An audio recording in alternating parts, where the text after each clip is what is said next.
Okay guys, kita buat infografik lagi. Kali ni kita fitkan dia punya konten pendek dan padat.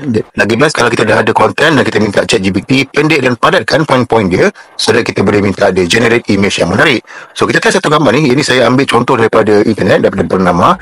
So kita minta ChatGPT redo dengan gaya realistic image. Kemudian saya fitkan satu lagi, saya ambil juga daripada internet, tentang kesan digital teknologi kepada student.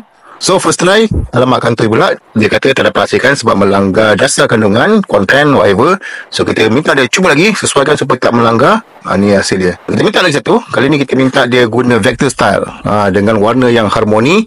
Saya minta letak footer pula, nak letak nama seafood.com dan sumber inspirasi kreatif. Cuba lagi. Kita ubah sikit. Kita nak ada flow line pula, ada garisan-garisan flow. Dia bagi macam ni pula, ada flow. Tapi visual banjir dah hilang pula. Tak apa, kita minta dia masukkan visual banjir. Dah jadi gini. Kita minta dia ubah lagi, bagi lebih menarik, lebih dynamic layout. Jadi macam gini. Fun sikit kan? Okay, next kita try pula big typography style. Besar-besar macam gini. Akhir sekali kita minta photographic style infographic, dramatic image.